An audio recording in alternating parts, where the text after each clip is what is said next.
Orang-orang bilang, rahasia kesuksesan adalah kerja keras. Tapi itu hanya kata-kata kosong dari orang-orang yang tak pernah benar-benar lapar. Yang mereka sebut kerja keras.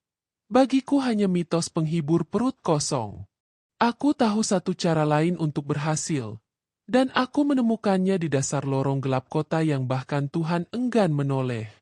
Aku lahir dari keluarga pedagang bakso keliling. Ayahku mati muda karena gagal ginjal. Ibuku mati tua karena miskin. Aku tinggal sendirian, menggantikan gerobak ayahku, berkeliling dengan suara klontang-klontang yang memantul di ganggang sempit perumahan padat. Tapi tak ada yang peduli pada suara itu. Tak ada yang datang beli. Rasanya hambar. Tak ada yang istimewa. Seperti hidupku. Sampai malam itu, aku duduk sendiri di bawah pohon beringin yang rimbun dan sunyi. Gerobakku sepi. Tanganku gatal menggulung kertas utang warung. Sekian juta, entah kapan lunas. Lalu seseorang duduk di sampingku. Tak ku tahu dari mana ia datang. Badannya kurus, tapi auranya padat. Wajahnya pucat seperti lilin yang meleleh. Ia menghisap rokok kretek bau dupa dan meletakkan sebuah botol kecil di hadapanku. Kalau kau mau daganganmu laris, masukkan 3 tetes ini ke dalam adonan bakso besok, katanya dengan suara seperti desis ular. Aku tak menjawab, tapi tanganku mengambil botol itu tanpa ragu. Seperti telah digerakkan kekuatan yang lebih tua dari akal sehat. Esoknya, aku coba. Hanya 3 tetes. Warnanya merah tua seperti darah pekat yang diperas dari nadi. Kukira itu cuma minyak aroma, atau mungkin ramuan penglaris dari dukun pasar. Tapi saat bakso itu kugulingkan ke dalam kuah panas, bau harum yang menyebar bukan seperti biasa. Ini bukan kaldu, ini bukan daging sapi. Ini, seperti bau tubuh manusia yang dimasak perlahan-lahan dengan cinta yang sesat. Dan yang lebih mengerikan, pelanggan berdatangan. Mereka memuji rasa bakso itu seperti menghisap candu. 1 porsi tak cukup. Mereka datang lagi, dan lagi. Dalam sehari aku bisa menjual 100 mangkuk. Uang mulai mengalir seperti sungai neraka. Aku kembali ke tempat itu, ke bawah beringin. Orang itu masih ada. Kali ini, ia memberiku secari kertas lusuh dan potongan tali pusar yang sudah mengering. Kau ingin yang lebih kuat? Katanya. Iya. Kau harus memberi tumbal dari darah dagingmu sendiri. Seorang anak. Belum lahir. Janin. 7 bulan. Perempuan lebih baik. Aku membeku. Tidak mengerti. Tapi ia menjelaskan, dengan kata-kata yang membuat jantungku berhenti berdetak. Kau harus menghamili seorang wanita. Biarkan dia mengandung sampai 7 bulan. Lalu paksa dia menggugurkannya. Ambil daging janinnya, campurkan sedikit saja dalam adonan. Kau akan tahu rasanya. Kau akan tahu nikmatnya. Kepalaku berputar. Nafasku tercekat. Tapi hatiku perlahan menerima. Malam itu, aku kembali ke kosanku. Kutatap wajahku di cermin. Mata ini sudah tak punya malu. Aku menelpon seorang gadis yang pernah menggodaku di warung. Namanya Lala. Usianya 20. Belum menikah, dan butuh uang. Aku tahu karena ia sering curhat padaku sambil memesan bakso gratisan. Seminggu kemudian, dia positif hamil. Aku pura-pura senang. Kuhibur dia, kuberikan uang, kubawa makan. Kukatakan akan bertanggung jawab. Padahal di kepalaku hanya satu hal, waktu.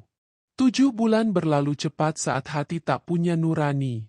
Saat perut Lala mulai membesar, aku ajak dia pergi keluar kota. Katanya ingin babi mon. Kataku ingin bersyukur sebelum resmi menikah. Kita tak benar-benar pergi bulan madu. Kita menuju tempat yang telah disiapkan orang itu. Rumah kosong di tepi kebun, sunyi, dan jauh dari manusia. Di sanalah ia digugurkan. Darahnya banyak. Teriakannya membuat tubuhku gemetar. Tapi anehnya, aku tidak menangis. Aku hanya menatap daging mungil itu, yang belum sempat melihat dunia, dan menganggapnya bahan campuran. Kunci. 3 cangkir darahnya kucampur dalam kuah. Potongan kecil dari tubuhnya kutumbuk dan kugulung dalam adonan daging. Tak banyak, tak perlu. Sedikit saja. Tapi cukup membuat aroma dan rasa baksonya tidak manusiawi. Aku kembali berjualan. Kali ini tidak pakai gerobak. Aku sewa kios di tengah kota. Dalam sehari, 500 mangkuk ludes. Orang-orang antre sejak pagi. Wartawan datang. Influencer datang. Mereka bilang rasanya unik, luar biasa. Tak pernah mereka coba sebelumnya. Aku hanya tersenyum. Dalam hatiku, aku tahu, aku telah menjual anakku sendiri. Tapi kenapa aku tak merasa bersalah? Kenapa aku justru merasa puas? Karena lidah orang-orang membayar dosa-dosaku. Karena air liur mereka menyiram api neraka yang mulai menyala di tubuhku. Dan karena aku ingin lagi. 1 janin. 1 kota. 1 rasa surgawi yang dicampur aroma neraka. Aku siap keliling. Aku siap jadi pencipta rasa paling mematikan yang pernah ada. Dan untuk itu, aku butuh lebih banyak nyawa. Lebih banyak janin. Lebih banyak darah dari rahim yang belum sempat mencintai. Setelah Lala, aku tak sempat melamun terlalu lama. Dagingnya tak bisa bertahan selamanya. Aroma magis dari kuah beranak itu hanya bisa memikat selama masih hangat dan segar. Hari ketiga, aku sudah merasa rasa itu mulai menurun. Seperti sihir yang mulai usang. Seperti lidah pelanggan yang mulai menuntut sensasi baru. Aku panik. Tapi aku juga tahu, ini bukan akhir. Ini baru permulaan. Kugulung kembali niat jahatku dalam balutan senyum manis. Aku mulai mencari target baru. Gadis muda, sendirian, terputus dari keluarga, atau cukup bodoh untuk percaya bahwa cinta bisa dibeli dengan semangkuk bakso dan segepok uang. Namanya Tiwi. Usianya 18. Bekerja sebagai kasir minimarket di pinggir kota. Bicaranya lambat, matanya lelah, dan kulitnya pucat seperti belum pernah disentuh matahari. Aku dekati perlahan. Beli pulsa tiap malam, tanya-tanya tentang promosi, basa-basi murahan. Sampai akhirnya aku ajak nongkrong, lalu makan, lalu menginap. Tubuhnya kurus, tapi rahimnya kuat. Aku tahu karena ia hamil hanya dalam 2 minggu. Dia panik. Aku pura-pura tenang. Kusodorkan uang 3 juta, cukup untuk membuatnya diam dan percaya bahwa semuanya baik-baik saja. Kalau anak ini lahir, kita nikah ya. Aku mengangguk sambil memeluknya. Padahal dalam kepalaku hanya terngiang suara rengekan Lala ketika rahimnya dikorek paksa di rumah kosong. 7 bulan, lagi-lagi 7 bulan. Angka keramat yang kini ku sembah seperti mantra iblis. Kali ini, aku sudah lebih siap. Aku sewa kontrakan kecil di kota lain. Jauh dari pusat. Tidak terlalu sepi, tapi cukup asing untuk menenggelamkan dosa. Tiwi kukurung dengan dalih menjaga kesehatan janin. Ku kasih makan, ku peluk setiap malam, bahkan ku cium perutnya sambil berkata manis. Padahal yang kurindukan bukan kelahirannya, tapi kejatuhannya. Hari itu tiba di malam hujan. Petir menyambar genteng, dan angin menjerit seperti arwah penasaran yang tak sudi jadi korban. Tiwi gemetar. Air ketubannya pecah. Tapi aku tidak bawa ke rumah sakit. Aku hanya menelepon nomor yang diberikan oleh lelaki tua di bawah pohon beringin. Nomor yang tak pernah tercatat di ponsel, hanya hidup di kertas bertuliskan darah. Yang datang adalah perempuan. Tinggi, kurus, wajahnya tertutup kerudung hitam. Ia membawa koper. Di dalamnya bukan alat operasi, tapi sebilah pisau tajam dan baskom baja. Aku tak sanggup melihat saat itu terjadi. Tapi aku mendengar teriakan Tiwi, isak napasnya, tubuhnya mengejang, dan suara basah saat kehidupan dicabut sebelum sempat menangis. Saat semua selesai, perempuan itu pergi tanpa berkata sepatah kata pun. Tapi ia meninggalkan bungkusan kecil di meja. Di dalamnya ada potongan kecil daging merah muda, masih hangat, dan satu cangkir darah pekat yang kental seperti sirup setan. Keesokan harinya, warungku kembali hidup. Rasa itu kembali, tapi kini lebih tajam, lebih menggigit lidah. Pelanggan tak sekadar ketagihan. Mereka datang sambil gemetar. Ada yang menangis saat menyuap. Ada yang tertawa histeris. Seorang lelaki bahkan menyayat tangannya sendiri dan mencelupkan luka itu ke dalam kuah. Lalu berkata, rasanya menyatu dengan jiwaku. Aku tak takut. Aku justru merasa bangga. 2 janin. 2 kota. 2 nyawa yang kukorbankan untuk rasa yang tak bisa dijelaskan oleh akal manusia. Malam itu, aku kembali bermimpi. Dalam mimpiku, aku duduk di sebuah meja panjang. Di sekelilingku, orang-orang berseragam putih, wajahnya bersinar tapi mata mereka kosong. Di tengah meja ada mangkuk besar. Bakso beranak. Besar. Menggeliat seperti makhluk hidup. Di dalamnya, janin ketiga menangis, tapi bukan karena kesakitan, melainkan karena lapar. Aku terbangun dengan peluh dingin, tapi bukan rasa takut yang kurasakan, melainkan dorongan untuk mencari wanita ketiga. 1 malam, 1 nyawa. Itu yang kubutuhkan untuk menjaga kuah ini tetap harum. Dan aku tahu, kota berikutnya sudah memanggil. Bukan dengan suara, bukan dengan tanda, tapi dengan aroma. Ya, aroma daging manusia yang belum dilahirkan.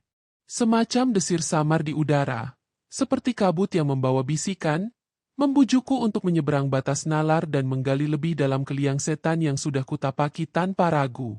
Kota ketiga adalah kota yang tak pernah tidur. Di sana, dosa dibungkus dalam lampu neon dan tawa palsu. Jalanannya lengket oleh ludah malam dan tawa pelacur. Aku membuka gerobak di dekat kawasan terminal, di mana lelaki-lelaki lelah mencari pelarian dalam semangkuk makanan panas dan wajah-wajah muram. Dan di sanalah aku menemukannya, Indri. Tubuhnya molek. Usianya 21. Bekerja sebagai terapis di sebuah tempat pijat murah meriah. Suaranya sengau, sering batuk, tapi matanya kosong, tepat seperti yang kubutuhkan. Ia terbiasa menerima tubuh lelaki lain tanpa cinta. Maka ketika aku menyodorkan sentuhan lembut dan uang yang tak sedikit, ia menyerah tanpa perlawanan. Aku mengajaknya tinggal di kontrakan kecil yang sudah kusiapkan sebelumnya. Di sana, hari-harinya berlalu dengan monoton. Makan, tidur, bercinta, dan menghitung hari. 3 bulan, perutnya mulai menggembung. 4 bulan, ia mulai curiga. 5 bulan, ia bertanya-tanya kenapa aku tak juga mengajaknya menikah. Kenapa kamu nggak bawa aku ke keluargamu? Aku hanya memeluknya dan berkata bahwa cintaku tak butuh pengakuan. Padahal yang kusiapkan bukan pesta pernikahan, tapi ruang sembelih. Aku lebih terampil sekarang. Sudah tahu kapan harus memberi vitamin, kapan harus membuat mereka tetap di tempat tidur, kapan harus membungkam mulut tanpa membekas. Aku bahkan menutup jendela dengan koran tua dan menyegel ventilasi, agar tak ada udara yang keluar saat darah mulai menyembur dari pangkal kehidupan. Malam ke-7 bulan, hujan turun lagi. Aku mulai percaya bahwa langit ikut menangis setiap kali aku mencabut masa depan dari rahim yang tak berdosa. Indri menjerit. Tapi jeritannya terdengar seperti musik bagiku. Aku duduk di pojok dapur, memeluk baskom baja yang kini menjadi pusaka paling suci dalam hidupku. Seorang bidan bayangan datang lagi, kali ini dengan pisau yang lebih pendek tapi lebih tajam. Ia tak bicara, hanya bekerja. Darah mewarnai lantai, dan aroma panas menguar seperti dupa dari neraka. Dan saat janin itu dicabut keluar, Aku melihat sesuatu yang membuat tengkukku dingin. Janin itu membuka matanya dan menatapku. Tak ada tangis, tak ada suara, hanya tatapan kecil, dalam, tajam. Seolah ia tahu siapa aku. Seolah ia tahu alasanku. Seolah dia ingin membalas. Aku mundur selangkah. Tanganku gemetar. Tapi bidan itu menyodorkan kantung plastik kecil berisi daging merah muda dan satu botol darah pekat. Ritual harus diteruskan. Sihir harus tetap menyala. Esoknya, gerobakku penuh. Orang-orang datang dari luar kota. Bahkan ada yang minta difoto sambil makan. Phil, TikTok, Instagram. Berita lokal menyebut baksoku, beranak 3. Mengandung rasa yang tidak bisa dijelaskan oleh lidah, hanya bisa dirasakan oleh hati yang berdosa. Tapi aku mulai merasakan sesuatu yang aneh. Tiap malam, aku bermimpi dikejar janin. Bukan 1, tapi 3. Mereka berlari tanpa kaki, menangis tanpa suara, dan mengejarku dalam lorong gelap tak berujung. Tiap kali aku menoleh, wajah mereka membusuk. Mata mereka hitam. Mulutnya menganga dengan taring. Suatu malam, mereka tidak hanya mengejarku. Mereka menggigitku. Aku terbangun dengan luka merah di pergelangan kaki. Seperti digigit tikus. Tapi terlalu dalam untuk sekadar hewan. Aku mulai takut. Tapi ketakutan ini aneh. Bukan takut kehilangan nyawa, melainkan takut kehilangan rasa. Tanpa daging janin, bakso itu akan hambar. Tanpa darah rahim, kuahnya akan tawar. Aku terjebak dalam neraka yang kuciptakan sendiri. Dan kini aku haus, sangat haus. Aku mulai berpikir tentang wanita keempat. Dan dalam pikiranku, muncul satu nama. Namanya Sari. Dan dia adalah adikku sendiri. Aku tidak tahu kapan tepatnya iblis dalam diriku mulai mengincarnya. Mungkin saat dia datang ke kontrakan kecilku 3 bulan lalu, membawa sepanci sayur asem dan senyum polos seperti masa kecil kami. Mungkin saat aku melihat lekuk tubuhnya yang mulai dewasa, pipinya yang kemerahan, dan cara dia memanggilku, Mas, dengan suara serak karena baru bangun tidur. Sari, adik kandungku. 20 tahun. Masih kuliah di kota ini. Tak punya pacar, tak banyak bicara. Kami dibesarkan oleh nenek setelah orang tua kami meninggal karena kecelakaan motor. Aku adalah satu-satunya lelaki dalam hidupnya. Dan dia satu-satunya keluarga yang kupunya. Tapi malam itu, saat dia tertidur di kamarku karena ketinggalan angkutan malam, aku menatapnya terlalu lama. Aku mulai berpikir, rahimnya belum ternoda. Rahim suci. Rahim darahku sendiri. Pesugihan itu makin menuntut. Semakin banyak yang makan bakso itu, semakin haus aku dibuatnya. Kuah yang kental tak lagi cukup dengan satu potong janin. Mereka yang datang membawa uang lusuh dan wajah lapar, meminta lebih. Sekarang tiap mangkuk harus mengandung 2, bahkan 3, anak. Bisikan setan dalam kepalaku mendesak. Kalau dari rahim luar bisa sehebat ini, bagaimana kalau dari rahim darah dagingmu sendiri? Aku mencoba melawan. Sumpah aku mencoba. Tapi malam-malam berlalu dan setiap kali aku memejamkan mata, wajah 3 janin itu menari-nari dalam pikiranku. Mereka berbisik, kami butuh teman. Aku mengajak Sari tinggal bersamaku lebih lama. Katanya, kosannya sedang direnovasi. Aku sambut alasan itu sebagai takdir. Ku beri dia kamar paling bersih. Ku belikan makanan yang sehat. Ku sediakan suplemen tanpa label, yang kukatakan sebagai vitamin kampus. Sari mulai berubah. Tidurnya makin panjang. Nafasnya makin berat. Wajahnya pucat dan matanya sayu. Seperti bunga yang layu perlahan. Tapi dia tetap percaya padaku. Tetap menyebutku, Mas, dengan suara lirih dan penuh kasih. Dia tak tahu bahwa setiap malam aku menyentuh perutnya saat dia tertidur. Dan malam itu tiba. 7 bulan. Rahim yang paling sempurna. Daging yang paling bersih. Aku siapkan baskom paling baru. Pisau paling tajam. Lilin merah dinyalakan. Kemenyan menyala di tiap sudut dapur. Bidan hitam datang lagi, kali ini dengan senyum aneh di wajahnya yang setengah terbakar. Ia mengangguk pelan, seolah berkata, "Kau tahu ini bukan hanya bakso. Ini ibadah." Sari terikat. Tubuhnya gemetar. Tapi matanya menatapku bukan dengan ketakutan, melainkan dengan luka. Dan maaf. "Mas, kenapa?" Hanya itu yang keluar dari bibirnya sebelum darah memancar. Jeritannya menggema di dinding yang penuh bayangan dosa. Bayi itu lahir dalam genangan merah. Tapi berbeda dari sebelumnya, bayi ini menangis. Keras. Melengking. Seolah menggugat seluruh alam. Aku mundur.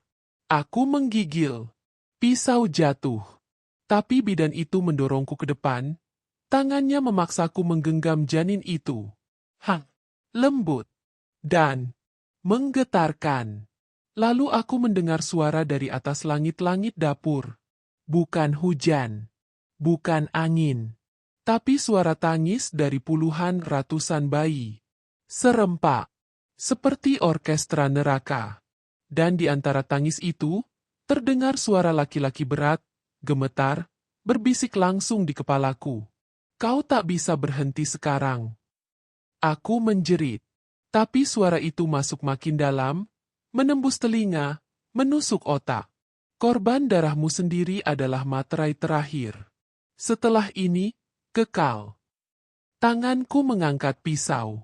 Pisau itu menari seperti punya roh sendiri. Dan malam itu, aku tidak hanya membuat bakso. Aku menghidangkan setan dalam mangkuk. Dan saat gerobakku dibuka keesokan harinya, antrean sudah membeludak. Dan mereka tertawa. Mereka makan. Mereka bilang, "Ini bakso terenak sepanjang hidup kami." Itu yang mereka katakan, dengan mulut penuh, dengan wajah sumringah, tanpa tahu bahwa yang mereka kunyah adalah darahku sendiri. Anakku, keponakanku, daging dari rahim keluarga yang hancur oleh tanganku sendiri. Aku berdiri di balik gerobak, memandang mereka satu persatu. Ada yang mengajak anak kecil. Ada yang menyuapi istri hamil. Ada pula yang tertawa sambil menambah sambal dan perasan jeruk nipis. Mereka makan seperti tak pernah kenyang. Seperti perut mereka tahu bahwa apa yang masuk hari ini bukan sembarang daging. Bidan hitam duduk di ujung sana. Tak terlihat oleh mereka, tapi aku tahu dia ada. Tubuhnya makin menua. Matanya makin dalam. Dia menyeringai padaku sambil menunjuk satu keluarga yang baru duduk. Keluarga itu, bisiknya dari kejauhan, akan datang besok lagi. Dan besoknya lagi. Sampai mereka tak butuh masjid. Sampai mereka menyembahmu karena rasa. Aku muntah malam itu. Tapi yang keluar bukan nasi atau kuah bakso.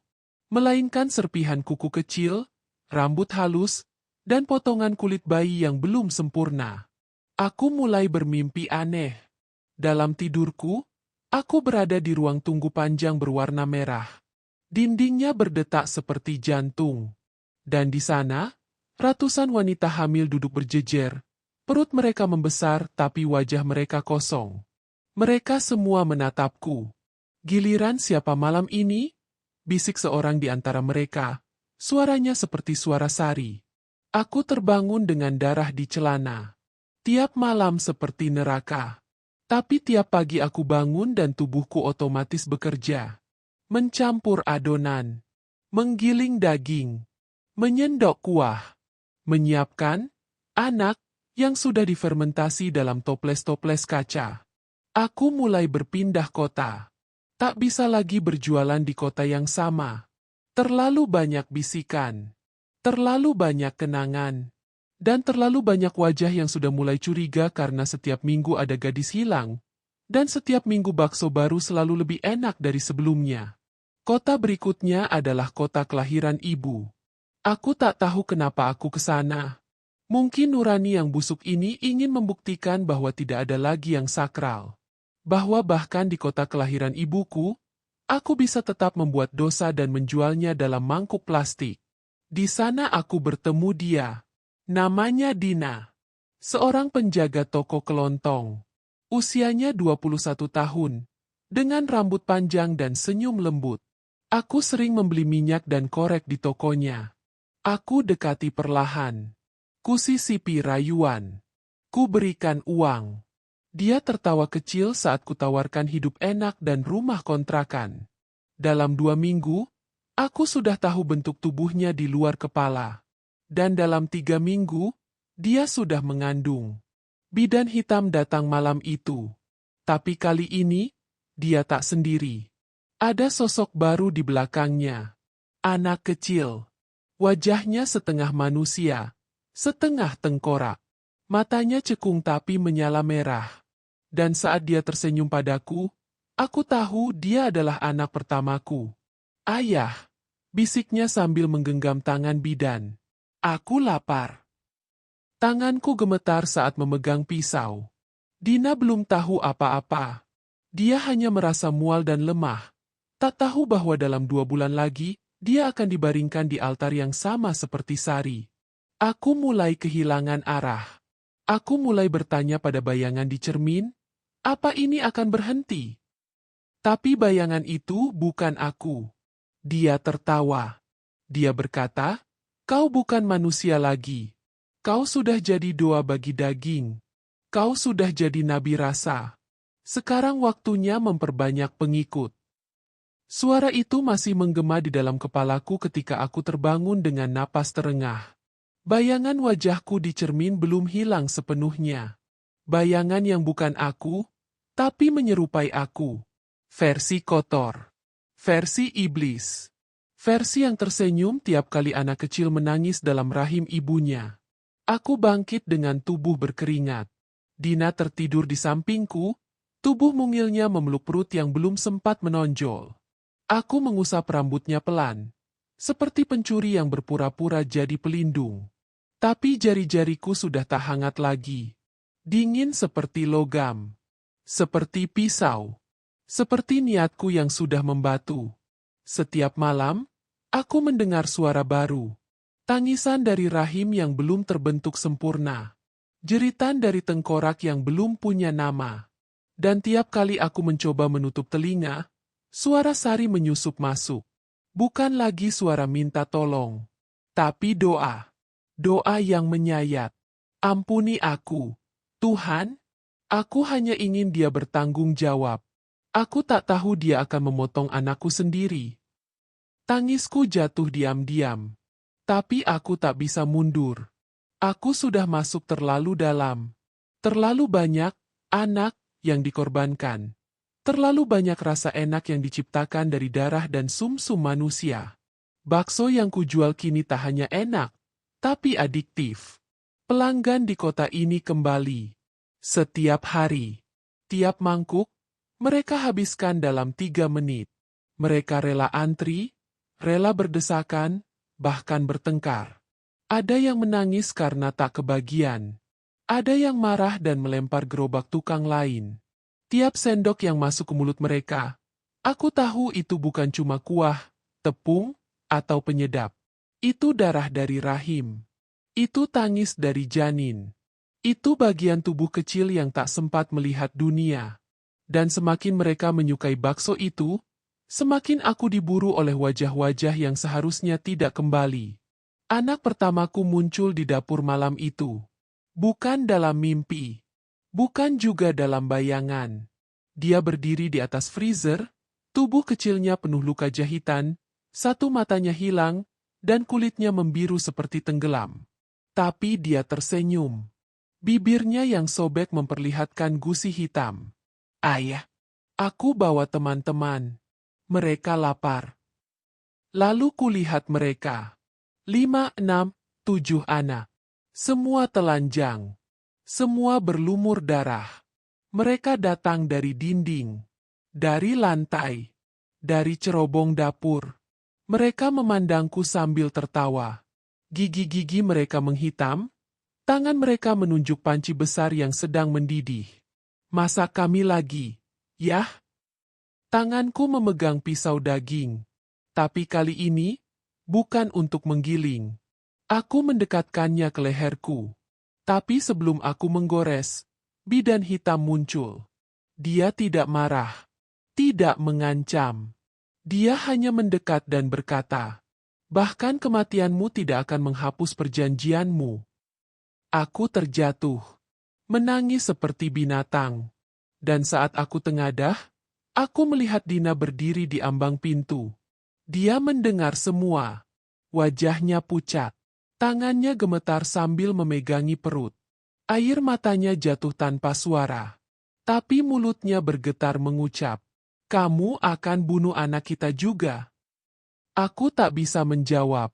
Karena jawabannya sudah ada di toples kaca di balik pintu dapur. Dan di sana, janin pertama masih mengambang.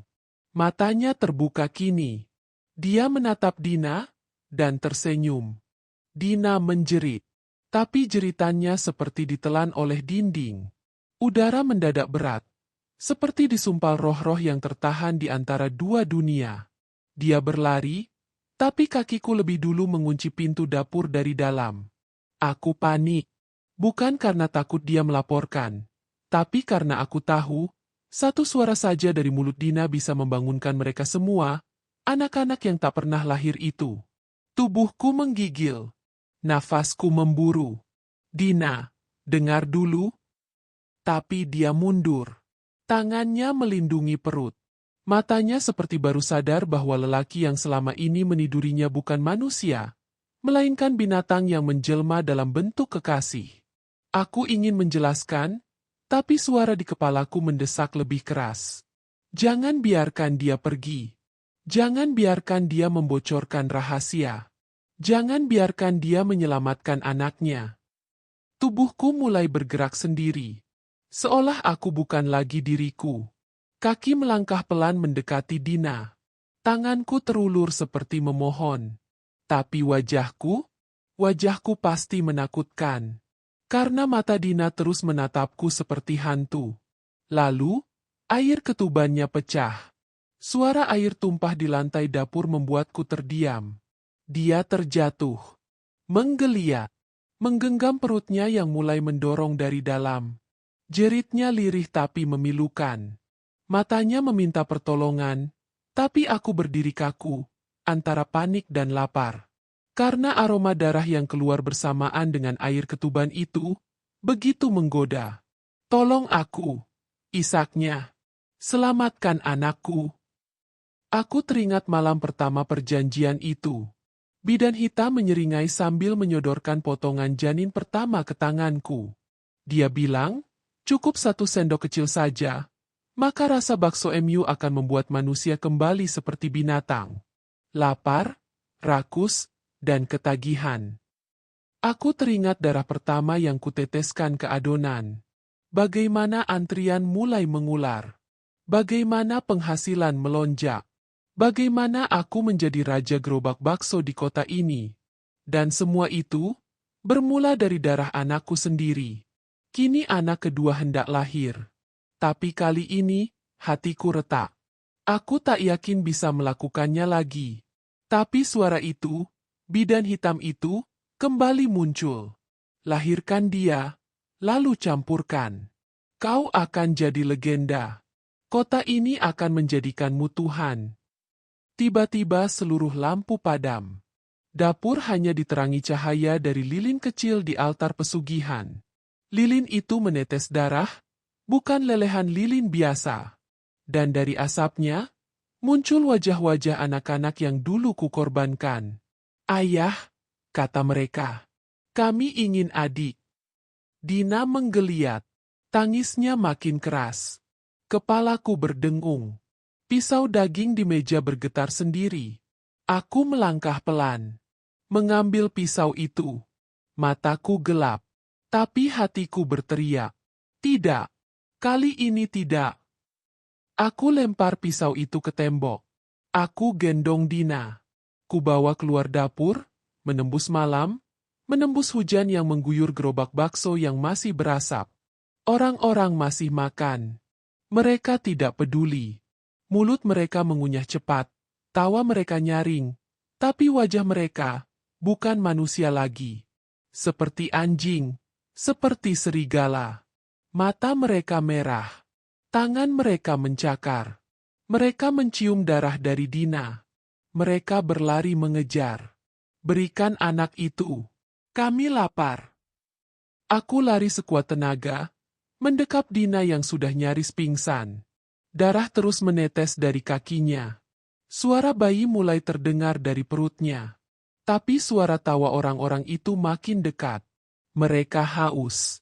Bukan haus kuah, tapi haus daging bayi. Haus darah suci dari rahim seorang wanita yang tak bersalah.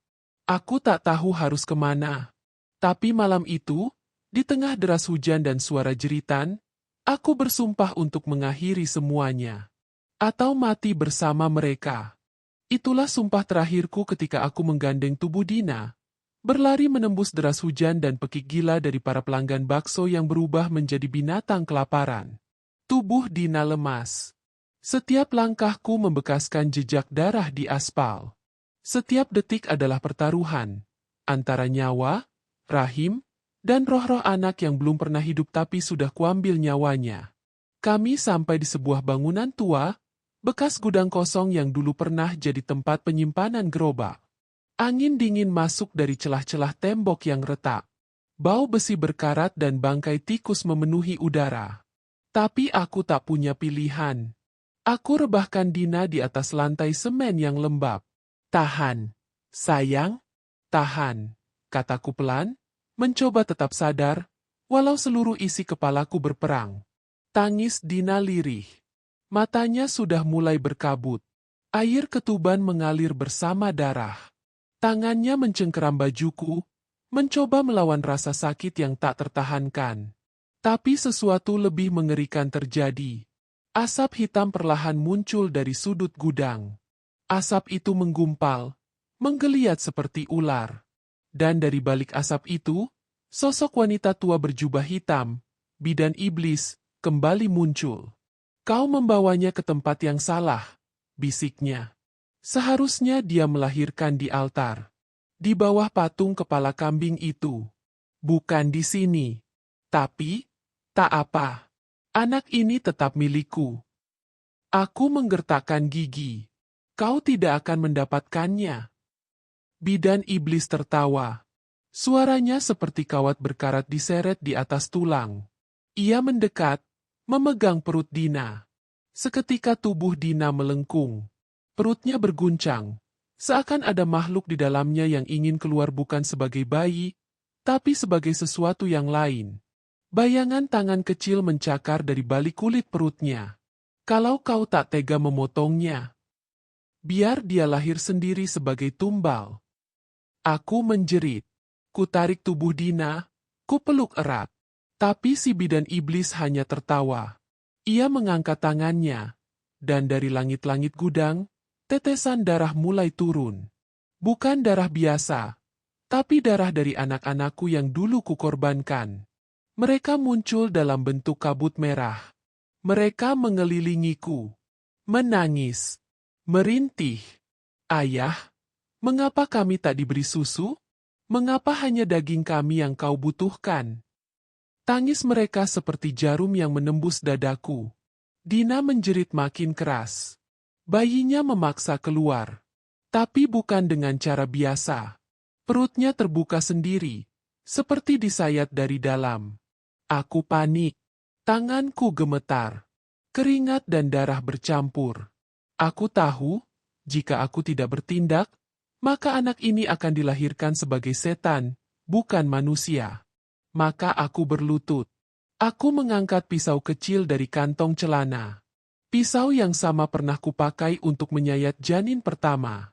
Tapi kali ini aku memegangnya dengan niat yang berbeda. Aku akan menyelamatkan anak ini.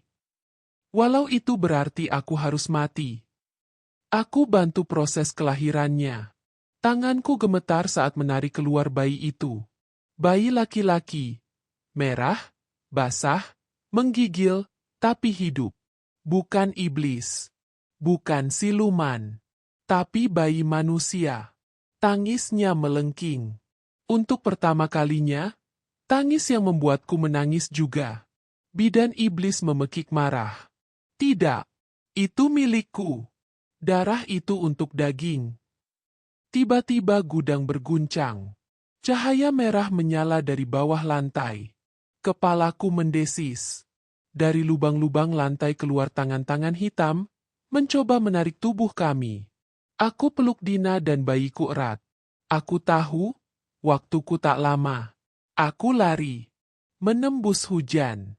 Menembus malam. Menembus kutukan yang kubuat sendiri. Di belakangku, suara jerit para arwah, suara dendam dagangan bakso, suara janin-janin yang menjerit karena pernah kuhianati. Aku tinggalkan semuanya. Gerobak. Uang. Wah. Nama besar. Antrian panjang.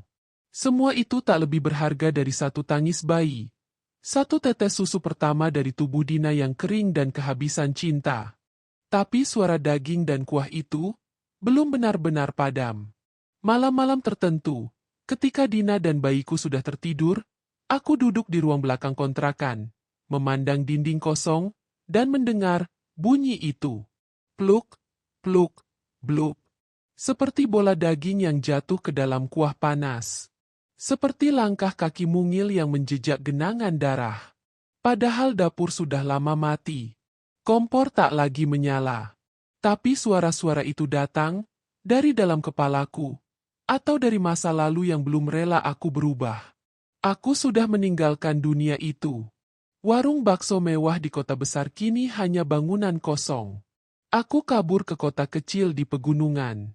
Dina dan bayiku kini hidup sederhana, tersembunyi.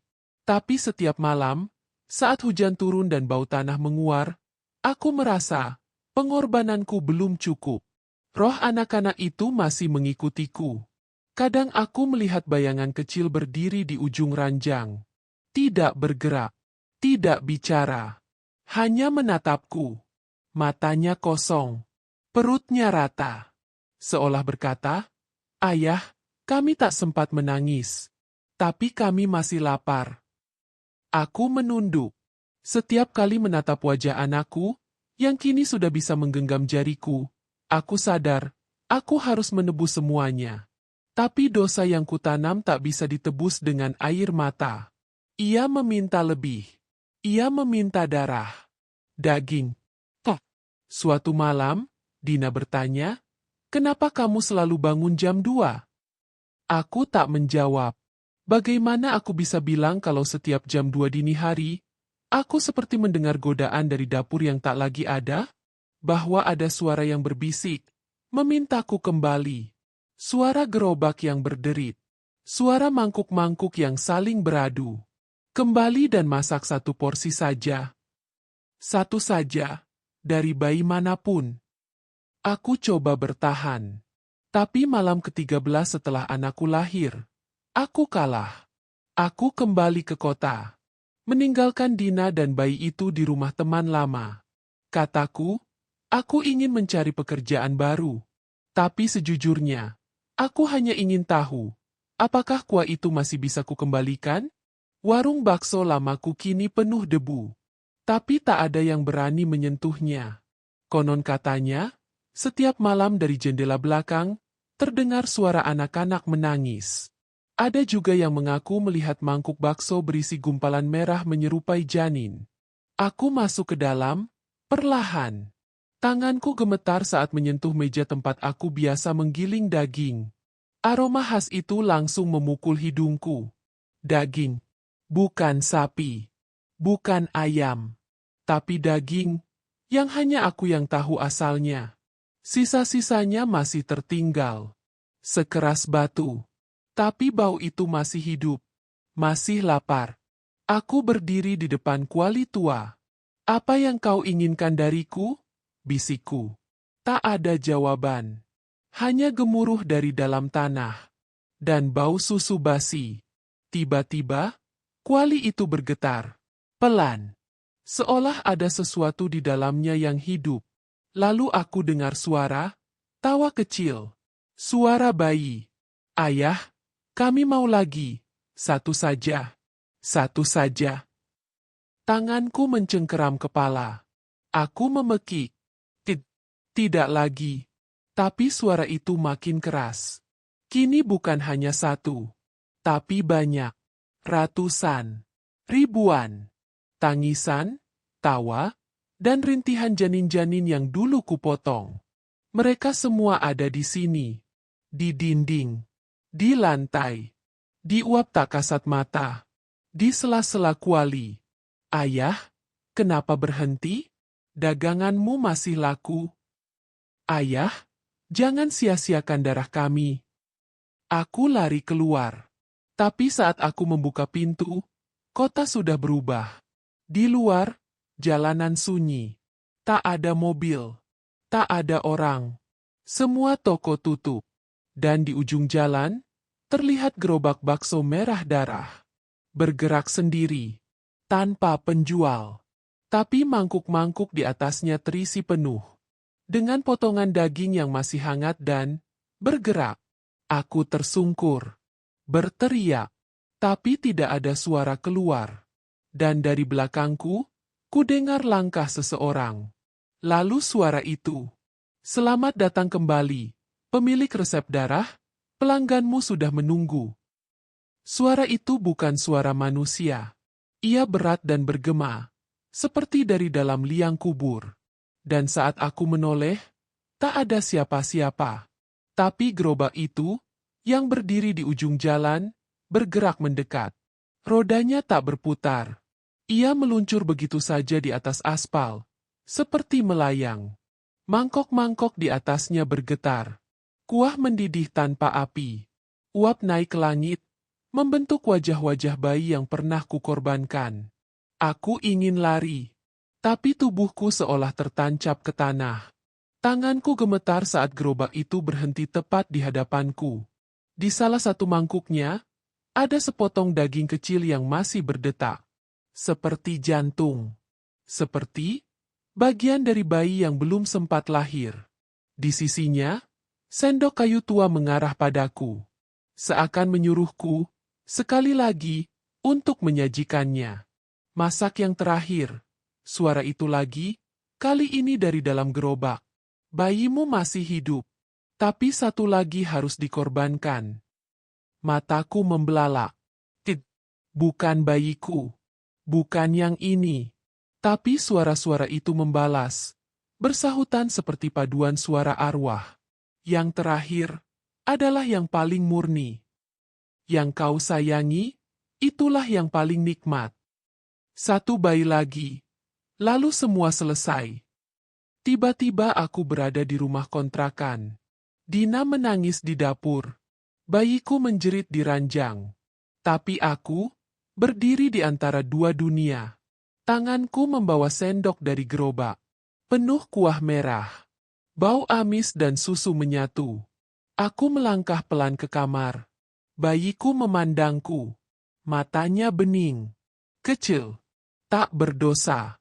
Tapi di belakangnya, aku melihat semua anak yang pernah kukorbankan.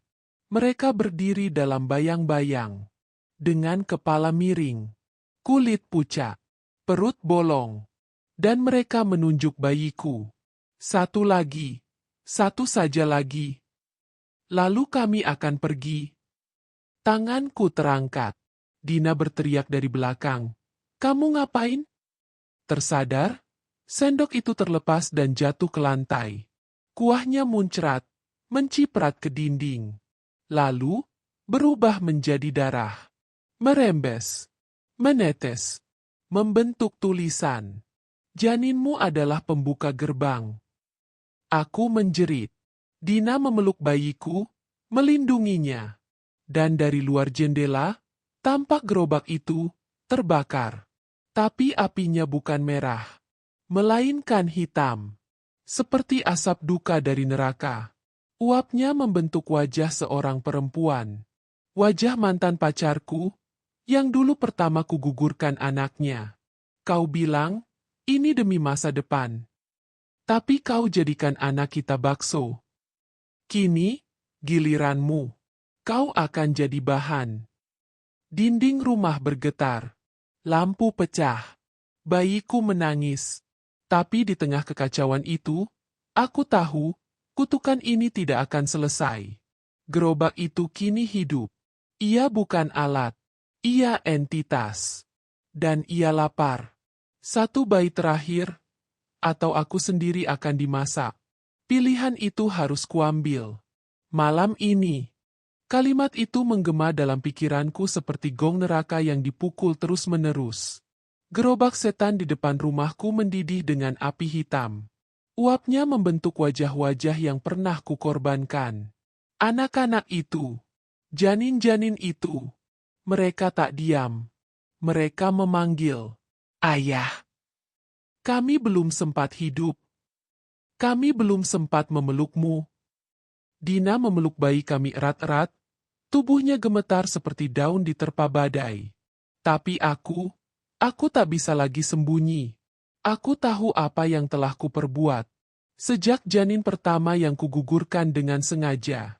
Sejak aku menjadikan bayi 7 bulan itu sebagai bahan bakso, hanya demi laris dagang dan uang melimpah. Aku bukan manusia lagi. Aku adalah pawang darah. Pendosa sejati.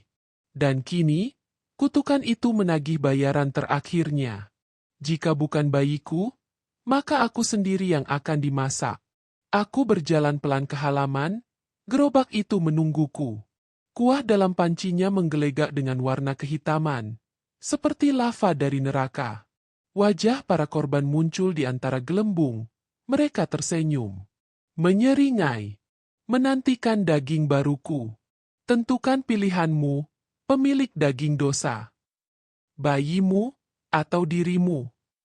Tubuhku gemetar. Tanganku terangkat. Aku bisa saja mengangkat anak itu dan menyelesaikan semuanya. Gerobak akan diam. Daganganku kembali laris. Uang, kekuasaan, semua kembali. Tapi malam itu, untuk pertama kalinya sejak semua ini dimulai, aku melihat sesuatu yang lebih besar dari rasa takut. Aku melihat penyesalan. Dina berdiri di ambang pintu, air matanya jatuh bercampur peluh. Ia tak bicara, hanya menatapku. Dalam diamnya, ia menyayat lebih tajam dari pisau. Aku berlutut. Tanganku masuk ke dalam panci. Suhu mendidih itu langsung membakar kulitku. Aku menjerit, tapi tak menariknya kembali. Kalau memang aku harus jadi korban, biarlah aku. Tapi jangan anakku. Jangan darahku lagi. Api hitam itu merambat ke lenganku. Kulitku melepuh. Dagingku mengelupas. Tapi gerobak itu, ia tertawa. Tawa yang dalam. Serak. Penuh kemenangan. Kau memilih menebus, tapi kau tetap harus membayar penuh. Lalu semuanya menjadi gelap. Aku terbangun di tempat asing. Sekujur tubuhku dililit tali merah. Di sekelilingku, janin-janin tak utuh menggantung di udara, seperti hiasan angpau berdarah. Aroma amis menusuk. Tubuhku setengah terbakar. Tapi anehnya, aku masih bisa bicara. Di depanku, sesosok hitam tinggi muncul. Wajahnya tak jelas, hanya mata merah dan senyum runcing. Kau tak bisa mati, pemilik janin. Kau telah mencipta kuliner setan, dan kini, kau adalah bahannya. Tanganku diangkat paksa. Pisau bergerigi muncul di tangan kanan. Dan aku, dipaksa memotong dagingku sendiri. Potong demi potong. Untuk dijadikan bakso. Gerobak itu, tetap berkeliling. Kini bukan aku yang mendorongnya, tapi makhluk dari dunia lain. Ia menjajakan bakso dengan senyuman ramah. Bakso beranak, asli. Nikmat, rahasia rasa turun-temurun. Dan pelanggan tak tahu.